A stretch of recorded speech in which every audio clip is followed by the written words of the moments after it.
Okay guys, I'm here today with Pedro. It's a huge pleasure for me to be here at his school.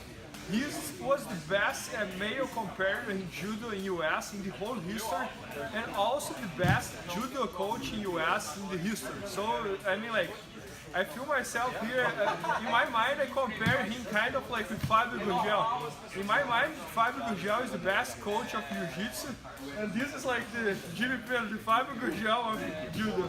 So it's a huge pleasure for me to be here with him. And I'm gonna ask here him to show us how he does to not let the people make a grip, and if they make a grip, how to break it. And I heard that Jim is very famous about the ground game and about how to do the grip fighting, how to not let people make grip. And I think that's really important for Jiu-Jitsu, because grip fighting in Jiu-Jitsu can help a lot. Sometimes you don't need to have a great Judo if you only know how to not let the people make a grip, or if you can break the grip very easy, that can make a huge difference. So let's see here how he does. Thank you so much, Bernardo. Thank you. Okay, so first, my hands are always up when I play. And I'm always trying to attack my opponent's hands.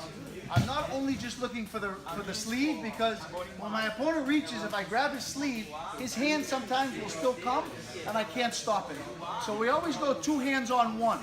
Okay, so when I'm coming out to fight, the first thing I'm going to do is I'm going to attack the wrist. I control the wrist, I control the hand. I push the wrist down and away from my body. I secure and take all the slack out of the gi, and I hold it. Now I have control of his hand. He cannot bring that hand to me. If you notice, all the slack has to come out so that I now still control his hand. All right, and now I can dictate the movement. I can move him where I want, and he doesn't have a grip on my uniform. Once he has a grip, it's hard to break. It's not impossible. It's hard to break, but now he has control of my body. And that's what I don't want. So, I come out to fight, I grab wrists first, I straighten the wrist out, I keep it away, and I also protect, so in case he tries to jump, I keep it in front of him, and I control the hand, I control the wrist. But it's important I take all the slack out of the gi. Okay? Now, if my opponent does get his hand on the gi, in order to break this, I have to explosively use all my hands together. This hand is snapping down. My hand, the other hand is going to snap at the wrist and go that direction. At the same time, my body goes away. Most people make the mistake that they press this and they hold it, and the guy holds really, really tight after that.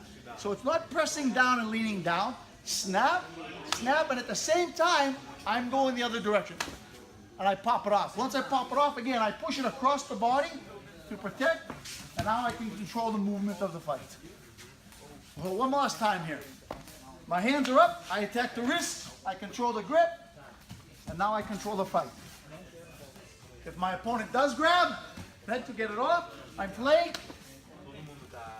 Again, pop it off, now I control.